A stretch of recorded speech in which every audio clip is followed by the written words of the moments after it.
He did not even look up from his tablet when he said it.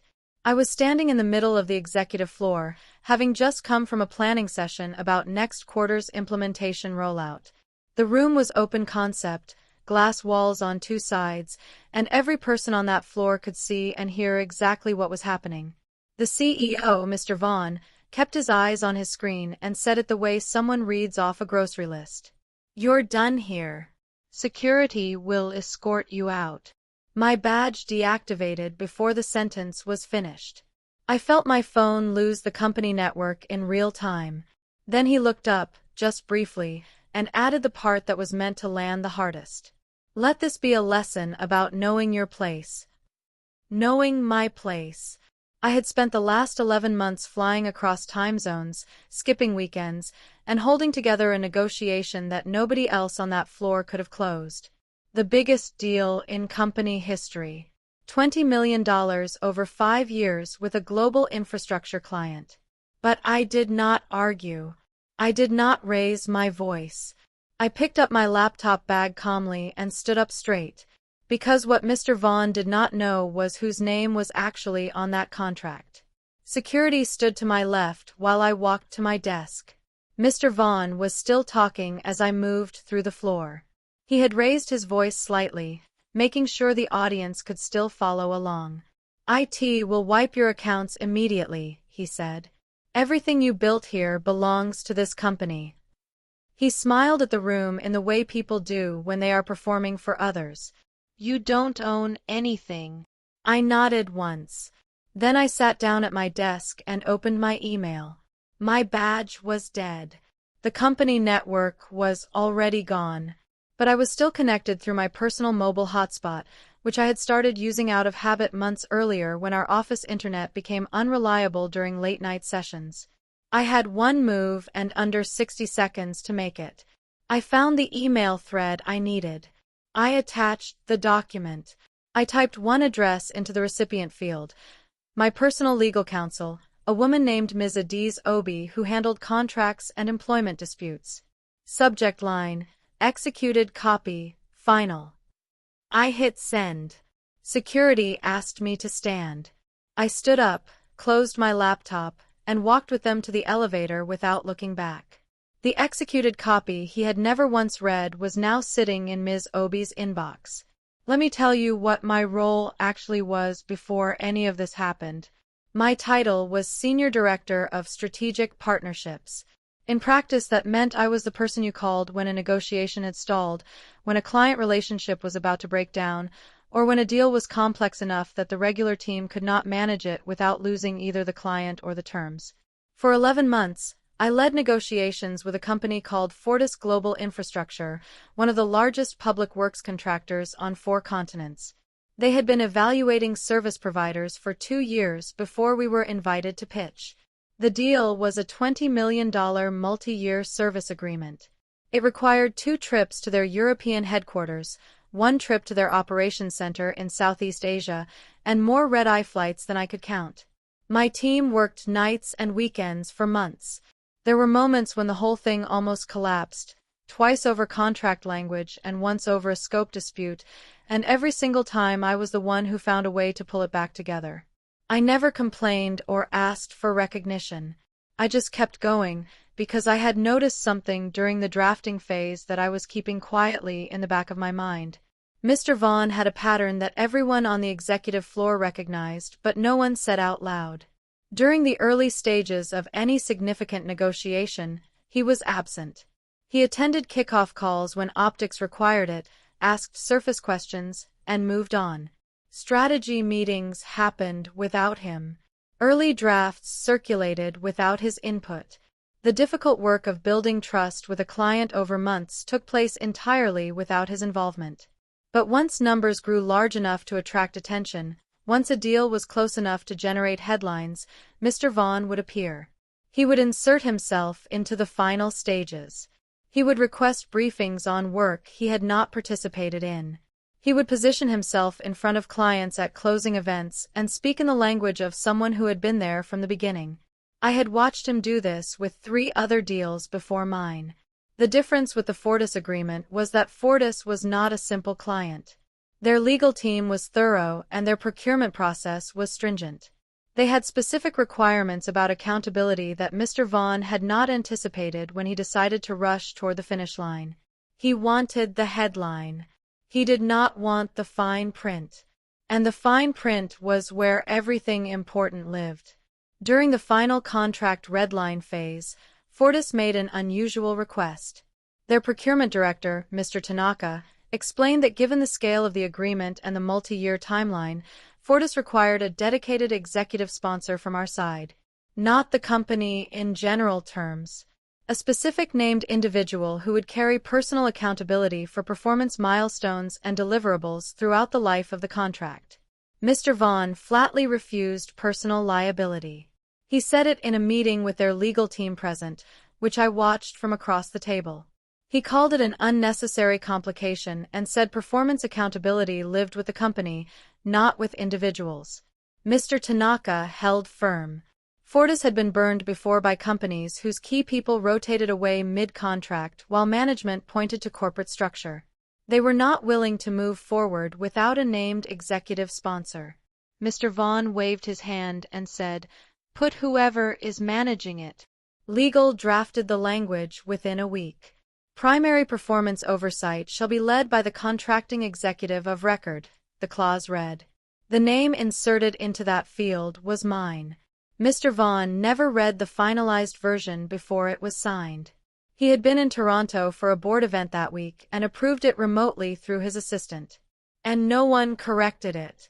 The night before I was fired, I tried one more time to slow things down. Mr. Vaughn had decided to go public with the announcement the following morning. A press release was drafted and media had been briefed. He was planning to take the stage at our quarterly investor briefing and present the deal as the centerpiece of the company's growth story. I requested a private meeting with him that evening and laid out the situation plainly. "We need to confirm implementation funding before we make any public announcement," I told him. "Finance has not formally approved the capital allocation for Phase 1. If this goes public and we cannot demonstrate readiness, we will have a serious problem." He looked at me the way he looked at anyone who brought him complications. "Stop overcomplicating things," he said. "This is a $20 million announcement. We are going public with it tomorrow." I documented the conversation in an email to myself and sent a copy to Ms. Obi that night. The next morning, the press release went out at 8. The stock ticked upward by mid-morning. Mr. Vaughn took the stage at the briefing and named the deal, named the client, and took the applause. Then, during the Q&A session, a board member asked about capital allocation. The room went quiet. A board member named Ms. Chukwu asked Mr. Vaughn which budget line the Phase 1 investment would come from and whether finance had issued formal approval. Mr. Vaughn's answer was vague in the way answers get when someone does not actually know the answer. He spoke about strong financial positioning and commitment to execution and let the words go long without saying anything concrete. The board member asked the question again, more plainly. I was seated near the back and said nothing. I had tried to say it the night before. After the briefing ended, I was called to HR within the hour. The HR director, a quiet man named Mr. Sorensen, looked uncomfortable when I sat down. He said the company had decided to make a change in the leadership of the Strategic Partnerships Division. He used the word restructuring. He explained that my position would be eliminated, effective immediately. I asked whether there was documented cause. He said it was a structural decision. I asked him to put that in writing. He said HR would follow up. 30 minutes after sitting down in Mr. Sorensen's office, I was back on the executive floor and Mr. Vaughn was telling me, in front of everyone, to gather my things. I had already sent the email. I want to explain something about why I was prepared when this happened. I had not predicted the exact moment or the specific way it would unfold. But I had spent enough time around Mr. Vaughn to understand that his instinct in any difficult situation was to remove the person closest to the problem. He managed by eliminating friction.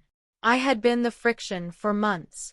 So 6 weeks before I was fired, I began quietly making sure that my position in the Fortis deal was documented in a way that would be impossible to overlook later. I requested certified copies of all signed drafts and filed them with Ms. Obi.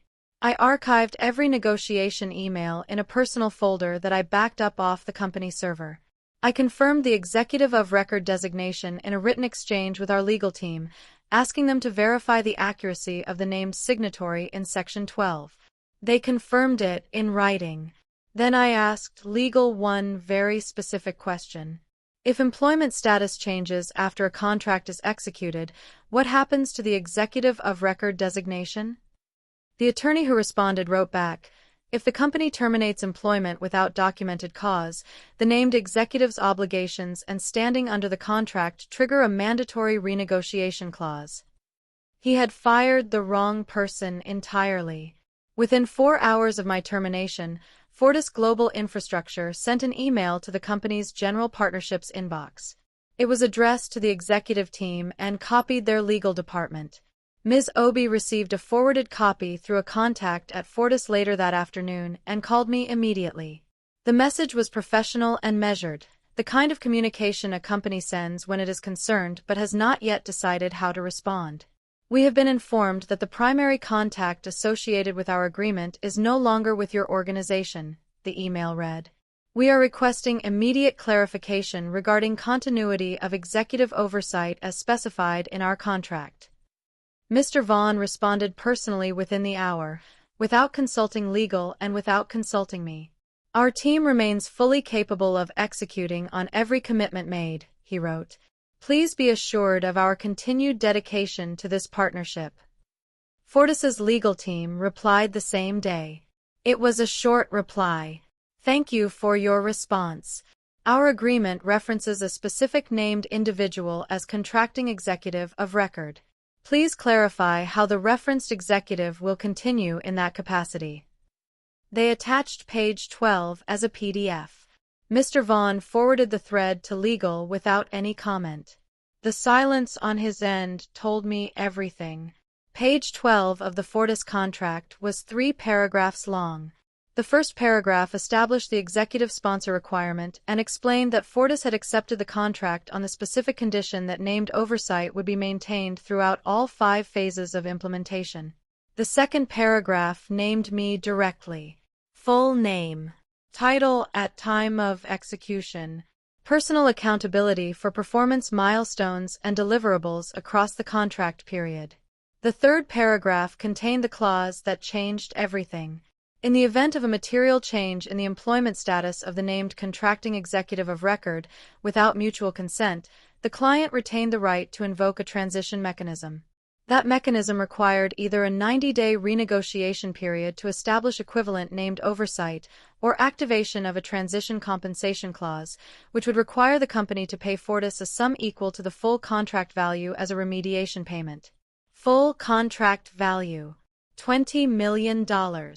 Ms. Obi explained the clause to me that evening in a phone call. She had read it several times before calling. She spoke carefully and precisely, the way she always did when something significant was sitting on the table. The board will see this before Mr. Vaughn has time to frame it, she said. She was right. The board saw it the following morning.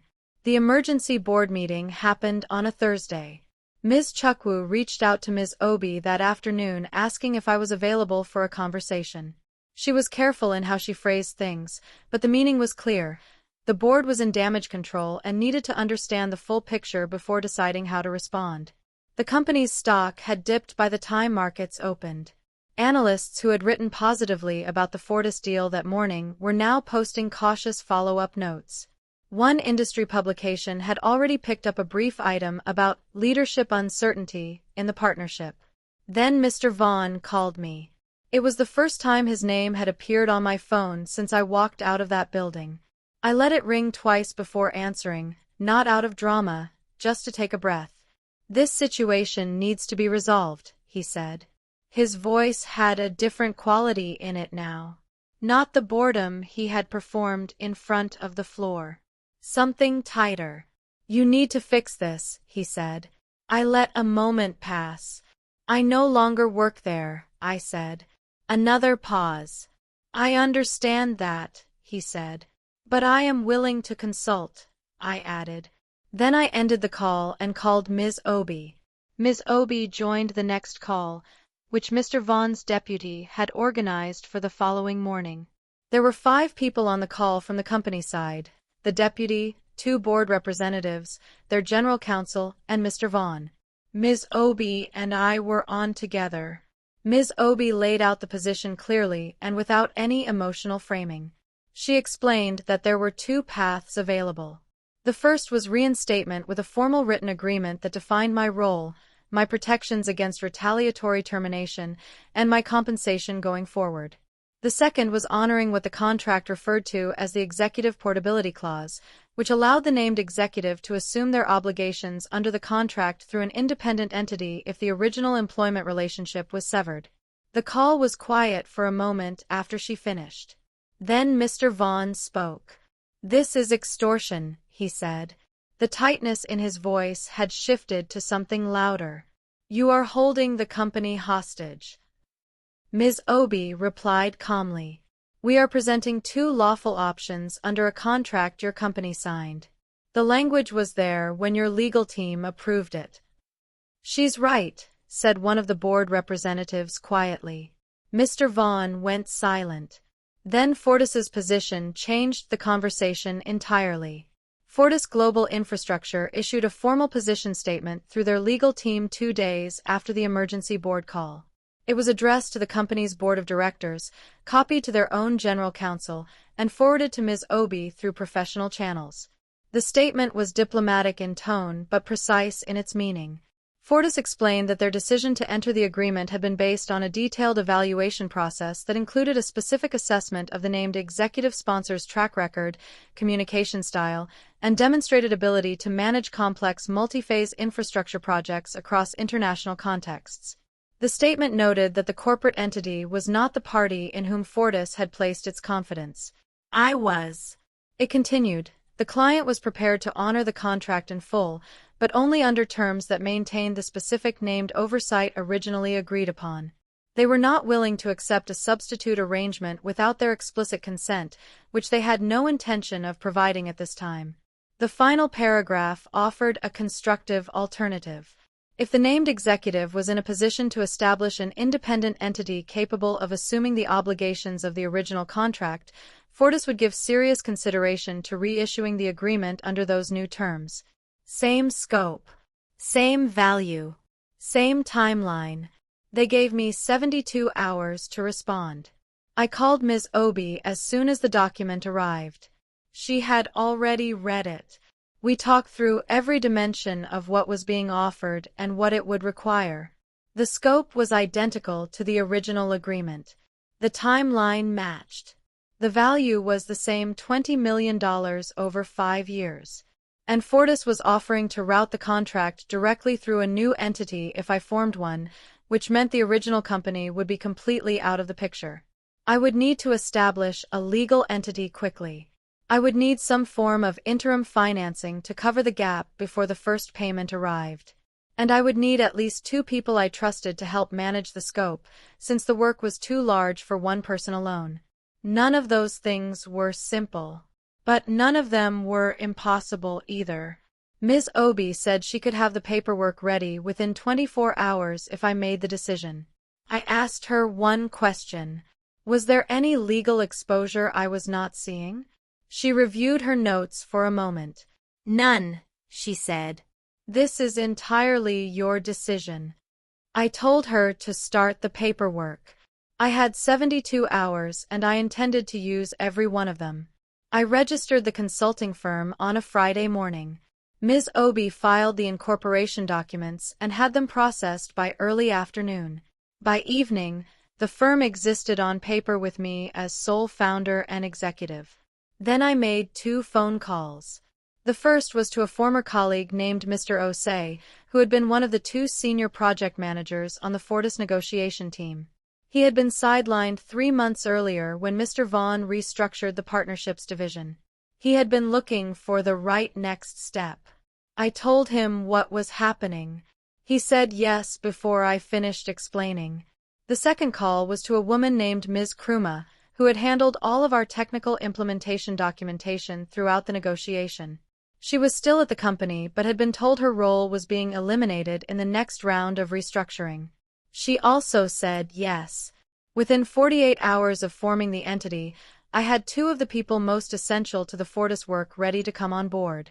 We submitted a formal transition framework to Fortis's procurement team on Sunday evening, outlining our structure, our approach, and our readiness to begin. On Monday morning, Fortis sent back a signed letter of intent. The original company was now in breach of its own contract. The story broke in an industry publication on a Tuesday. The headline read, "Major Infrastructure Contract Shifts Leadership Following Executive Departure." The article was careful and did not name me directly, but it was detailed enough that anyone inside the industry would understand exactly what had happened. It described a significant multi-year agreement that had been restructured after the departure of the named executive sponsor, citing contractual provisions that had allowed for the transition. The company's stock dropped again, more sharply this time. Mr. Vaughn released a statement through the company's communications team calling the situation a result of internal misalignment around transition planning. He did not mention my name. He did not acknowledge the clause. He spoke in the vague language of corporate communications that is designed to say nothing while sounding like it means something. But the board was not reading press releases. They were reading emails.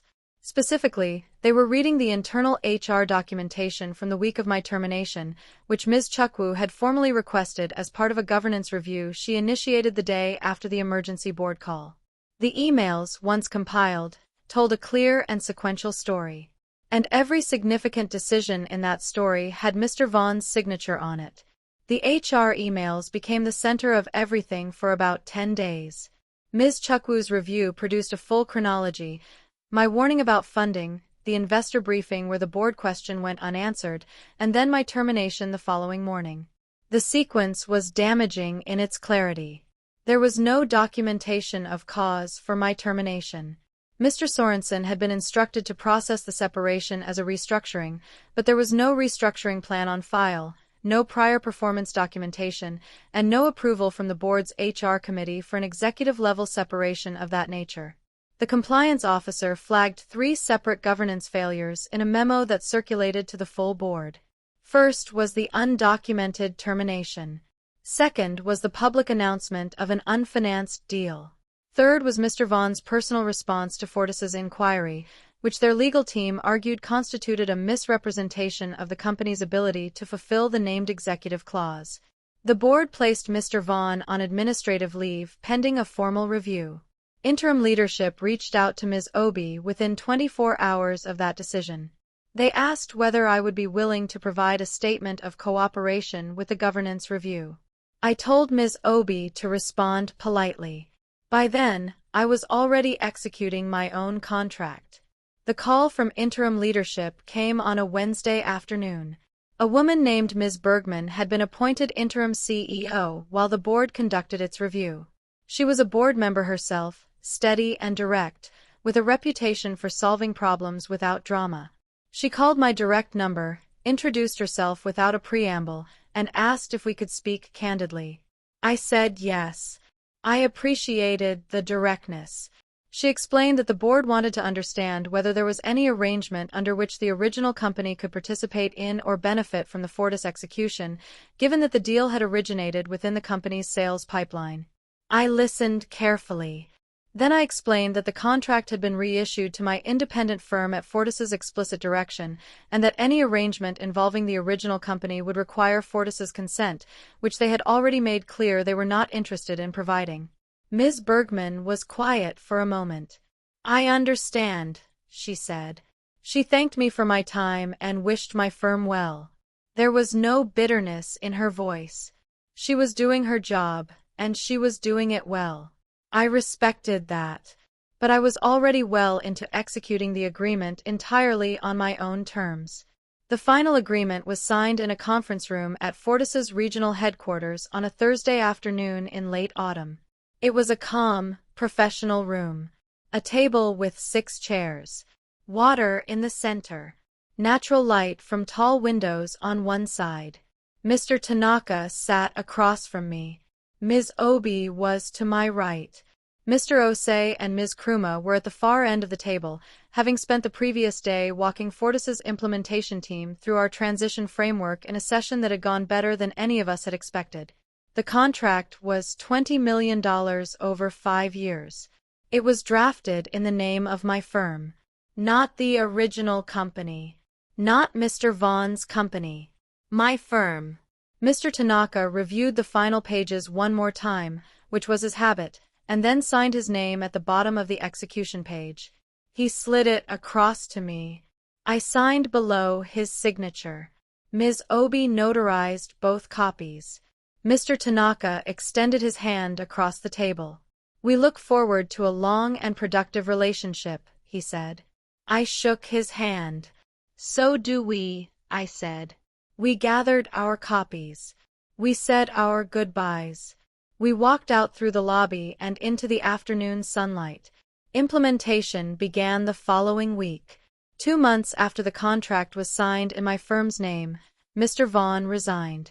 The company issued a brief statement saying he had chosen to step down to pursue other opportunities, the kind of language chosen to say as little as possible. The industry understood what it meant.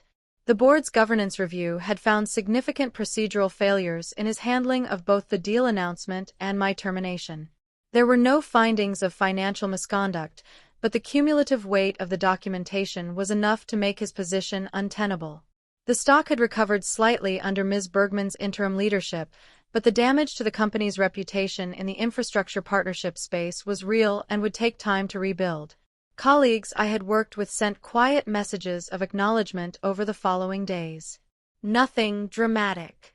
Just brief notes that said things like, "We knew," and "Long time coming," and "Glad it worked out for you."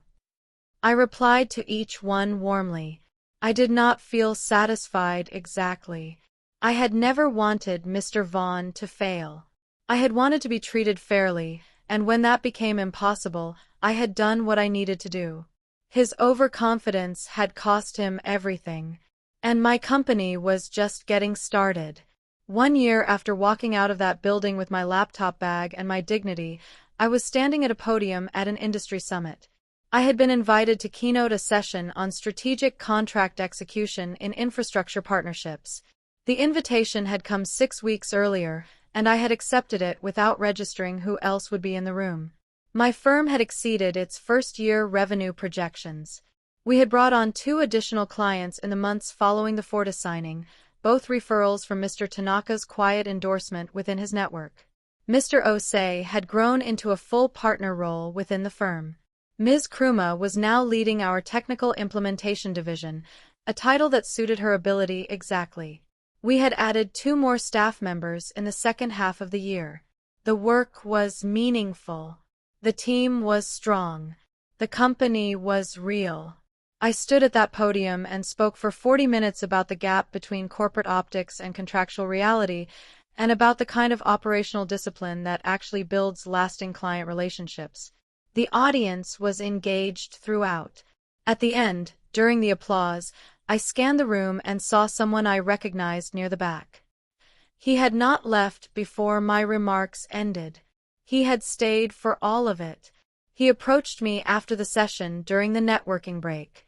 The room was still active around us, people moving toward the refreshment tables and exchanging business cards.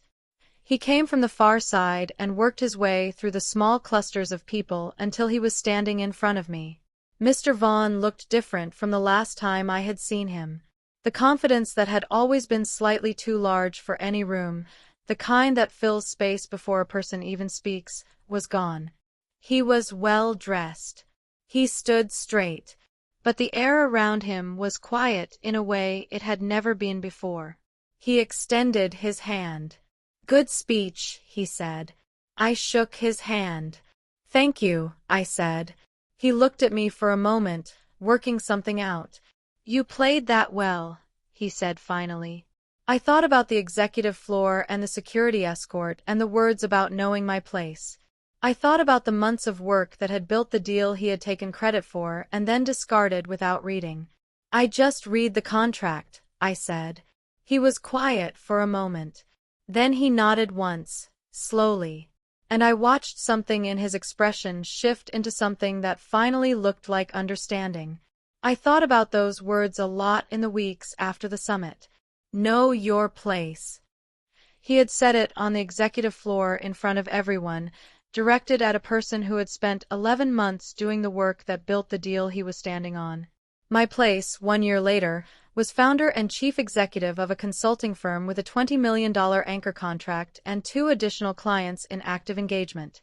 My place came with equity I actually owned, with a team I had built and chosen, and with a client relationship that was based entirely on trust one had earned rather than authority I had been assigned. I thought about 11 months of travel and late nights, a public humiliation in front of people I had worked alongside for years, the loneliness of being walked out while everyone watched. None of it had been easy, but none of it had broken anything that mattered. What remained was the work, the relationships, the reputation I had built before anyone gave me a title, and the one I had continued building after they took the title away. My place needed no validation from the person who had once tried to define it for me. It simply was. The contrast settled in slowly rather than all at once. I did not spend time tracking Mr. Vaughn's movements, but information filters through an industry whether you seek it out or not. He moved into an advisory role at a smaller firm 3 months after his resignation. No major keynotes, no large contracts, no press releases. Just the ordinary work of someone rebuilding, standing in a space where standing takes a long time to restore. I thought about what the year had looked like from the outside. He had come into the year with a title, a stage, and the credit for a deal he had not built. He ended it with a resignation and a governance finding attached to his professional record. I had come into the year with a laptop bag and an email already in transit.